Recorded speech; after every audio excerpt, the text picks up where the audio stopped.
Now we are discussing about the basics of biology. Before the basics of biology, first we have to know what is the biology here.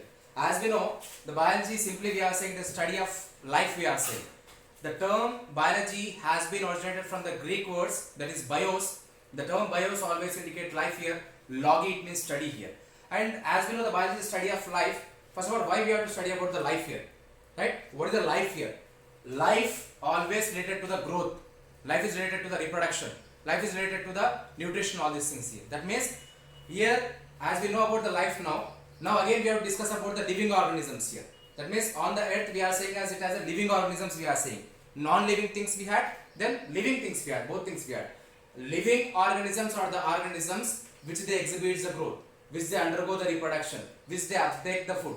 Uptaking the food it means nutrition we are saying. And non-living things we had. Non-living things will not exhibit the growth. Non-living things will not undergo the reproduction. Non-living things will not uptake the food. The major difference we can say in between the living non-living is actually growth here. That means living organisms will always perform the growth. That means they will increase in the size here. Non-living things, if we see, they will not perform any growth here. That means if we take the example for the living organisms, simple thing, living organisms examples we can take as a plants, we can take animals, we can take microorganisms, we can take all these things we can take here. If we take for the non-living things here, the pen we can take, the bench we can take, the wood we can take. That means they will not perform any growth, all these things here. That differentiation we are seeing between the living and non-living. And regarding the origin of life, there are many theories, there are many studies for the origin of life. As per the scientists here the earth is formed 4.5 billion years ago.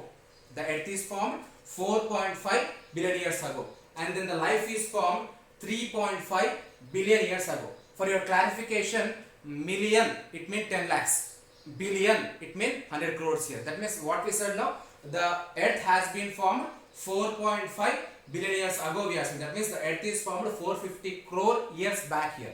Then life is formed here 350 crores year back here. That means that time the earth and then life has been originated here we are saying. Then at the time of life formation, at that time there are no favorable conditions for the formation of life here. As per the earlier studies, it is said that actually when the earth has been formed, or when the life has been formed, when the earth has been formed here, the temperature was nearly more than 10,000 degrees Celsius. Remember the term here, temperature was nearly more than 10,000 degrees Celsius here. As a human beings, in the summer we are not tolerating the 40 degrees Celsius. Then how can we tolerate the 10,000 degrees Celsius here? And when the gradually the time is passing on, when the years are passing on here, the temperature has been cooled down because of many factors here. And moderately what is happening here? It is favoring for the formation of life here. And as we know, the life has been formed 3.5 billion years ago we are saying. When the life has been first formed, which organism is first evolved here? Before that thing we have to know about the aerobic organisms we are saying, anaerobic organisms we are saying. Aerobic organisms are the organisms which always grows in the presence of oxygen we are saying. Anaerobic organisms are the organisms which always grows in the absence of oxygen we are saying. At the time of the life formation took place here, at that time anaerobic organisms are first formed here. That means we can take example as a prokaryotic cell we can take here. Right? Aerobic, anaerobic we are being clear now. And what are the prokaryotic? What are the eukaryotic? Prokaryotic, eukaryotic, both are the cell types here. Right? We are dividing the cell into two types on the basis of the structure of nucleus. Remember this point here. On the basis of the different structure of nucleus, we are dividing the cell into two types. That is a prokaryotic cell we are saying, eukaryotic cell we are saying. Always remember this point here. Prokaryotic cell will not be consisting of a definite structure of nucleus. Eukaryotic cell will be consisting of a definite structure of nucleus. Now we know we have been compared the prokaryotic, eukaryotic. First of all, what is the definite structure of nucleus here? We have to discuss now. Definite structure of nucleus, it means the nucleus which is consisting of a nuclear membrane, nucleolus, genetic material. That thing we are saying as a definite structure of nucleus. That means what we discussed now, prokaryotic cell is a cell which will not be consisting of a definite structure of nucleus. That means in the prokaryotic cell, nuclear membrane is absent, nucleolus is absent, only genetic material is present we are saying. In the eukaryotic cell, nuclear membrane is present, nucleolus is present, genetic material is present, all these things are present. That's why we are saying prokaryotic cell is that will not be consisting of different structure of nucleus. Eukaryotic cell is consisting of a different structure of nucleus, we are saying. Now, what are the examples of the prokaryotic cell? Prokaryotic cell example always we can take as a bacterial cell. Again, eukaryotic cell example, that means different structure of nucleus it should be consisting of. Eukaryotic cell examples, again, that means we can divide the eukaryotic cell again into plant cell we can divide, animal cell we can divide here. Both are the eukaryotic cells we are saying. And plant cell, it means the cells which are present in the plants we are saying as a plant cell. The cells which are there in the animals we are saying as animals here, animal cell here. Now, what difference again we are seeing between the plant cell, animal cell? Both will be consisting of again difference here. On what basis we have been differentiating the plant cell with the animal cell here? Here, regarding the plant cell, remember this point here. Plant cell will be consisting of cell wall, right? Cell membrane, right? All these things. Animal cell will not be consisting of cell wall, right? Remember this point here. Plant cell will be consisting of a cell wall and plasma membrane. Animal cell will not be consisting of cell wall. It is consisting of only plasma membrane and cell membrane. There is a difference we can take in between the plant cell, animal cell. Simply example, plant cell example we can take as a plants. Animal cells we can take as example as animals. And as we got a point as a cell, right? Again we can divide the cell into unicellular cells we can say, multicellular cells we can say here, right? Unicellular, the term always uni, it means always the uni term always indicates single, that means one here, right? Unicellular are the cellular organisms which they always consisting of a single cell organisms. Single cell organisms we can take actually protozoans are the unicellular organisms, that means amoeba we can take, paramecium we can take, all these things they are the unicellular we are saying. Multicellular organisms we are saying. Multicellular it means multi, that means many. That means if they consisting of many cells we are saying as what? Multicellular organisms we are saying here, right? Multicellular examples we can take as a fungi, all these things. That means organisms which they consisting of many cells we are saying as a multicellular. That means fungi we can take, then plant cells we can take, all these things we can take as a multicellular organisms. Now up to now we got about the prokaryotic cell we got, eukaryotic cell we got, multicellular we got, then unicellular we got, plant cell, animal cell we got, and all about the cell we got here. Then first of all, what is cell here? Cell always we are saying as a basic unit of life we are saying. Remember this point here. Cell always we are saying as a basic unit of life. Life we already discussed now.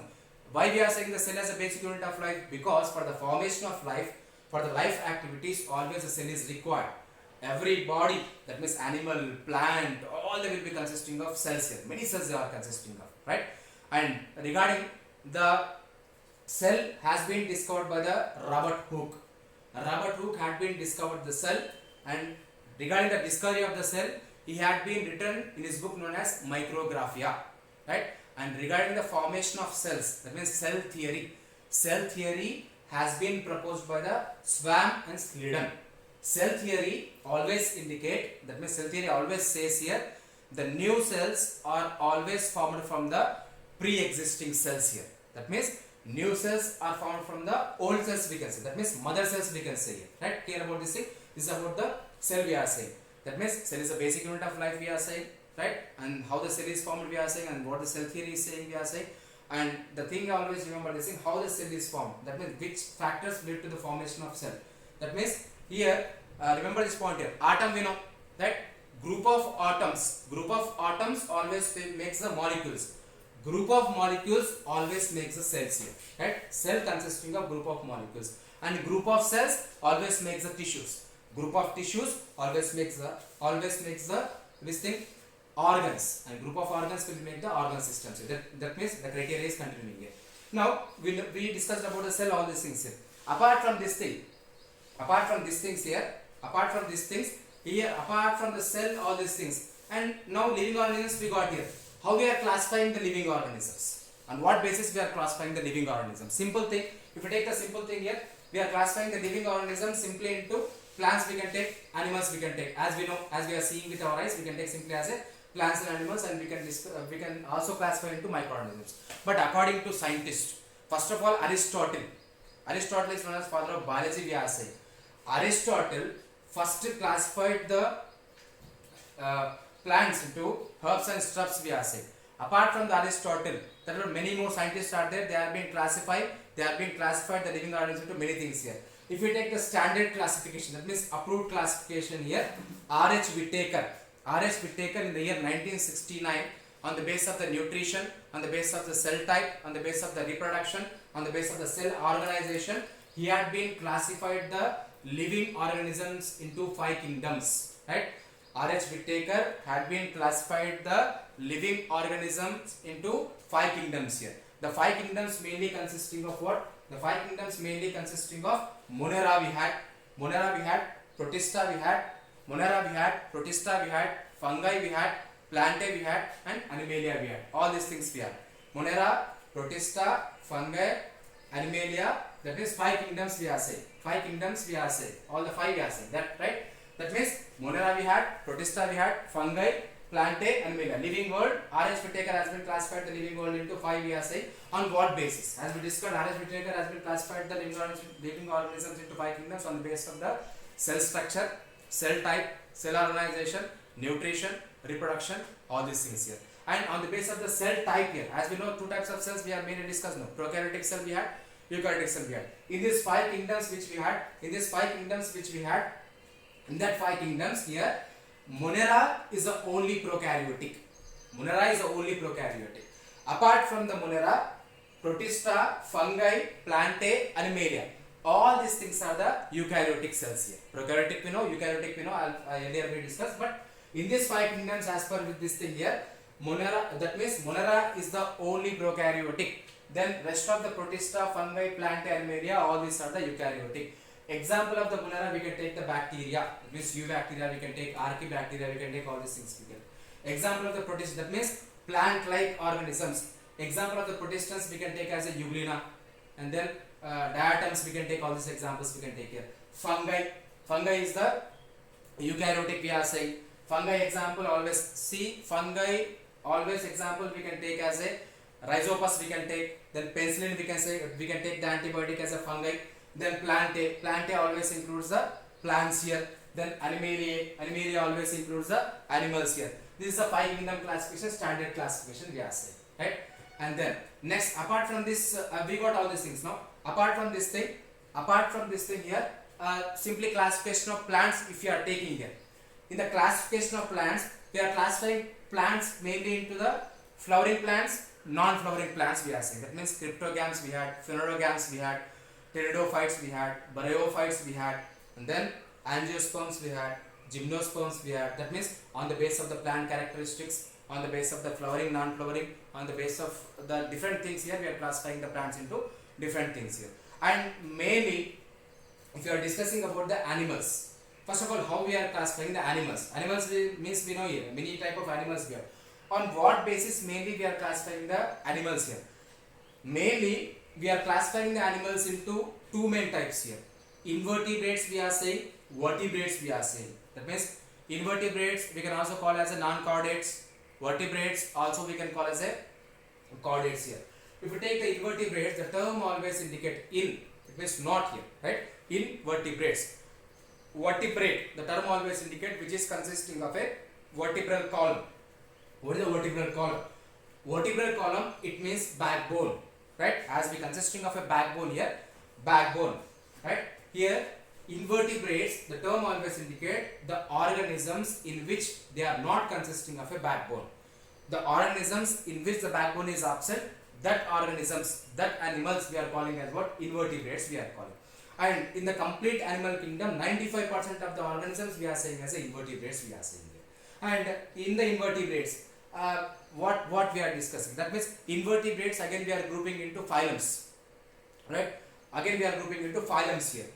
Invertebrates mainly consisting of a 9 phylums here. Mainly we are dividing the invertebrates into 9 phylums based on their characters. The same characters we can take cell structure, we can take habitat, we can take the type of reproduction, we can take type of nutrition, we can take, right, all these things. On the basis of these characters, we are dividing the invertebrates into 9 phylums here. 9 phylums mainly consisting of phylum Porifera we are saying, phylum Cnidaria we are saying, phylum Ctenophora we are saying, and phylum Platyhelminthes we are saying, phylum Nematoda we are saying, and Annelida we had, Arthropoda we had, then Mollusca we had, right? 9 phylums we are saying. If you take as a phylum Porifera example always we can take as a sponges, right? The common sponge example we can take as a example for the poriferans here. If we take the example for the Cnidarians we can take the example as a hydra, right? For the same Cnidarians we can take the example as a Aradia jellyfish, and Ctenophorans are the close relatives of the Cnidarians we can take here, right? Phylum Ctenophora, which is the Ctenophorans are the close relatives of the Cnidarians, because they Cnidarians both they consisting of a same characters here, right? Then Platyhelminthes we are saying. Platyhelminthes we are also calling them as a flatworms, as a body is dorsolaterally compressed here, we are saying them as a flatworms we are saying. Platyhelminthes mostly they are consisting of a parasites, right? Parasites, it means these are depending on other for the food, shelter and reproduction, right? Here Platyhelminthes example mainly we can take as a Fasciola hepatica, and we can also take the example as a Taenia solium, that means tapeworm, pork tapeworm we can take the example here. Apart from the Platyhelminthes, the phylum Nematoda we are saying, that means roundworms. Nematohelminthes also we can say here. Roundworms we are saying here. That means as the structure is round, we are saying as a roundworms here, right? Nematodes example always we can take as a Ascaris lumbricoides, we can take Eukarya, Bancrofti, we can take, they are the examples of the nematodes we are saying. Apart from nematodes, we also add the Annelidans, right? Annelidans we have. Annelidans example always we can take as a earthworm, right? Earthworm scientific name is Fertima. Arthropoda we have. Arthropoda is the largest phylum in the complete invertebrates here. Arthropoda is the largest phylum. That means which it is comprising of a more number of organisms, because arthropodans examples consisting of insects, right? Insects we are including in the arthropodans. The term itself indicate arthropoda. Arthro it means jointed. Poda it means legs here. As the organisms consisting of jointed legs here, what we are calling them as a arthropods. So remember this point here, arthropods are the largest phylum, that means they are consisting of a largest number of organisms in the invertebrates. Apart from the arthropods, we also have the molluscans. Always the molluscans which are living in the water we are saying, molluscans always freshwater we are saying. Molluscans examples we can take as a Unio, right? Unio we can take the example, and we can take the octopus, all these things we can take the example of the molluscans we can take here, right? And apart from the molluscans, we had last phylum, we had the Echinodermatans, right? Phylum Echinodermata, the name itself indicate Echinodermata, that means Echines, it means spines, right? Echines it means spines here, Dermata it means skin here. As they consisting of a spines on the skin, we are saying as Echinodermata. Echinodermata examples always consisting of starfish, all these things we can take examples of the Echinodermatans here. And these things we are saying as a invertebrates here. Apart from the invertebrates, as we discussed here, apart from the invertebrates, we had about the vertebrates here, right? Vertebrates we are also calling them as a chordates. That means the term itself indicate vertebrates, we are also calling them as a chordates, right? It means here the term always indicate vertebrates, it means they are consisting of a vertebral column, they are consisting of a backbone. Name chordata we are saying. Why we are giving the name as a chordata for the vertebrate again? Chordata because vertebrates always they are consisting of a notochord. What they are consisting of? They are consisting of a notochord. As they are consisting of a notochord, we are calling them as a chordatans. Again here chordatans again we are dividing into three phylums, three main phylums we are dividing. They mainly consisting of Cephalochordata, Urochordata, Vertebrata. Again vertebrata we are dividing into, on the basis of the presence of jaws, we are dividing into Agnatha, Gnathostomata. Agnatha consisting of only one example, that is cyclostomates. Then Gnathostomata, that means which they consisting of jaws, organisms which they consisting of jaws, that organisms known as Gnathostomates. Gnathostomates again we are classifying into Pisces, tetrapods here. Pisces, right? Class Pisces always consisting of fishes here. Class Pisces always consisting of fishes. And class tetrapods, that means superclass tetrapods consisting of what? Tetra, it means 4, right? Tetra always indicate 4 here. Superclass tetrapods consisting of what? 4 things here we are saying. What 4 things we have? The 4 things mainly consisting of what? The 4 mainly consisting of what here? Reptiles we had, aves we had, then mammals we had, reptiles, aves, mammals, and then amphibians we are saying. The 4 things we are including in the tetrapods here. This, right, here, reptiles what we are saying, aves we had, then mammals we had, then amphibians we had. Reptiles which are including in the vertebrates we are saying, reptiles always consisting of, examples we can take as snakes and lizards here. Then aves, the term always indicate the aves always includes the birds here. Birds are the examples we are including in the aves here. Then amphibians we are saying. Amphibians, the term always indicate amphi, it means two here. That means the organisms which they can live in the land and water both. We are calling as what? We are calling as a amphibians. We are calling. That's why the name we are being given as a amphibians. Amphibians example we are taking as what? Frog. We can take the example of amphibians. And mammals. Mammals we are. That means we human beings, animals, we are belonging to mammals here. Why the name the mammals has been given? Right? Because mammals, right? Mammals always consisting of mammary glands. Mammary glands are the milk secreting glands. As they consisting of a milk secreting glands, the name mammals has been given. Mammals example, they will be consisting of what? They will be consisting of a human beings we can take, animals we can take, all these things we can take. That means we are dividing the animals into invertebrates, vertebrates on the basis of vertebral column, and we discussed about different phylums in the invertebrates, we discussed about different phylums in the vertebrates, all these things here. And now we got about the clear picture about the basic of biology, basic of the living organisms, how we are classifying all these things here. A very very important point, cell we are saying. And what about the cell here? Why we have to discuss about the cell? What the cell is consisting of now? The cell is very important, we are saying. Cell is a basic unit of life, we are saying. Life, you know, right? Basic, it means the basic thing we are saying. Why the cell here? What the cell is doing? Where the cell is present? How many cells are present here? What is the structure of cell first of all? As we know, Robert Hooke discovered the cell, we are saying. In his book Micrographia, he described about the cell, we are saying. First of all, what are the organelles which the cell is consisting of? Cell mainly consisting of what? If you see the cell structure here, all the structure we are saying a cell structure here. If you see the cell structure, in this structure we are not seeing the cell wall here. That means it is an animal cell we can take here. Cell wall. Cell wall we can see in the plant cell. The outer covering of the cell we are calling as cell wall. Always the cell is protected by the outer covering. That outer covering we are calling as what? That outer covering we are calling as a cell wall here. Cell wall always protects the cell. Cell wall always gives the rigidity for the cell. That means stretchable capacity for the cell here. Right? As it is an animal cell here, and here we can see the plasma membrane here. That means cell membrane we are saying. Right? That the surrounding one, outer layer we are calling as plasma membrane or cell membrane. Plasma membrane is a semi-permeable membrane which allows the required secretions in the cell here. Right? Apart from the plasma membrane, what the cell organelles here? Cell mainly consisting of nucleus. The main important thing of the cell here, cell mainly consisting of nucleus we are saying. What is the nucleus now, right? Nucleus always we are calling as a brain of the cell we are saying here. See, as in the human being, we know about our brain here. What is the function of brain? Brain always controls and coordinates the body we are saying. The same thing the nucleus is doing in the cell. That's why we are calling the nucleus as the brain of the cell. That means the nucleus which is there, it controls all this, controls and coordinates all the cell organelles. Hence we are calling the nucleus as the brain of the cell. The structure of nucleus already we discussed earlier. That means nucleus consisting of nucleolus. Nucleus consisting of nucleolus. It is covered by the nuclear membrane. Nucleus also consisting of a genetic material. What is genetic material? In the nucleus, genetic material mainly consisting of DNA, RNA. DNA it means deoxyribose nucleic acid.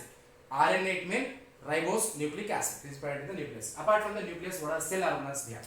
Apart from the nucleus, many cell organelles we had. Cytoskeleton we are saying. Cytoskeleton which is there, it always maintains the cell structure. It always maintains cell structure. It always forms the cell structure. Cytoskeleton we had. Microtubules also maintain the cell structure. Centriole, it is useful in the time of the cell division. Apart from these things, the main organelles we are discussing in the cell here, Golgi complex we have, right? The Golgi complex. See the name Golgi complex because Camillo Golgi is a scientist who discovered this organelle. Hence we are calling as a Golgi complex. It is consisting of a different things. Hence we are calling as a Golgi complex. We are calling or Golgi apparatus. We are calling. It is consisting of a cisternae. Golgi apparatus always consisting of cisternae. Group of cisternae. It forms a Golgi apparatus. Here Golgi complex or Golgi apparatus in the cell always helps in the secretion. That means formation of cell wall. Secretion of a required things to the cell. Always it is helpful here. Apart from the Golgi complex, we also had the lysosomes we had. Lysosomes are the cell organelles in the cell, which they are also called as suicidal bags. That means whenever the foreign organism, whenever the antibodies or whenever the other bodies which are attacking the cell, affecting the cell, this lysosome, they kill themselves. They also kills the cell. Hence they are calling as what? Hence they are calling as a suicidal bags here. Apart from the lysosomes here. The main thing, we are also at the mitochondria. Mitochondria is known as powerhouse of the cell. Why we are calling the mitochondria as the powerhouse of the cell? Because power, what is the power here? Generation of energy we are saying. How can we say that mitochondria will generate the energy here? That means we are calling it as a powerhouse of the cell. How we can say the mitochondria as a powerhouse of the cell? Because it should generate the energy. How it is generating the energy? Mitochondria is generating the energy in the form of ATP. ATP it means adenosine triphosphate. ATP is also known as energy currency of the cell. As in the mitochondria, by the respiration process, that means cellular respiration, by the cellular respiration, as the ATP is formed here, hence we are calling the mitochondria as the powerhouse of the cell. Apart from this thing, apart from mitochondria is a very important thing we are saying, right? Apart from the mitochondria, the very important thing which we had, the ribosomes here. That means ribosomes which we had here, every cell, maybe the eukaryotic, prokaryotic, plant cell, animal cell, every cell will be consisting of ribosome here. Very important point here. Whatever the cell may be, ribosome is the compulsory organelle, right? All the cells will be consisting of ribosome compulsory, right? And what is the function of ribosome? Ribosome always helps in the protein synthesis. Remember this point here. Ribosome always helps in the protein synthesis. That means in the cell the proteins are formed with the help of what? With the help of the ribosomes only. On the basis of the presence of ribosomes here, again we are dividing the endoplasmic reticulum into two types here. That means smooth endoplasmic reticulum we had, rough endoplasmic reticulum we had. Smooth, the term always indicate smooth endoplasmic reticulum. It means in the if in the endoplasmic reticulum ribosomes are absent, we are calling as what? Smooth endoplasmic reticulum. If on the endoplasmic reticulum ribosomes, if you are seeing the beads here, if ribosomes are present, we are calling as a rough endoplasmic reticulum. Smooth endoplasmic reticulum will not be consisting of ribosomes on them. Rough endoplasmic reticulum will be consisting of ribosomes on them. And very important point here, smooth endoplasmic reticulum which is there, it always helps in the lipid synthesis. Rough endoplasmic reticulum which is there, it always helps in the protein synthesis because they are consisting of ribosomes here, right? And this, apart from this, peroxisomes we had, and then cytoplasm we had in the cell. Cytoplasm it means the cell fluid completely we are calling as what? Cell fluid completely we are calling as cytoplasm. And vacuoles we had, right? Contractile vacuole, all these things we had. All these things we are seeing in the cell. All these things we have. And now apart all these things here in the basics of biology, we are clear. What is the life we have been clear? Differentiation between the living, non-living organisms we are clear, and about the prokaryotic, eukaryotic, unicellular, multicellular, vertebrates, invertebrates, classification of plantae, classification of animalia, about structure of cell, all we have been clear. And last point here, the nucleus had been discovered by the Robert Brown here, right?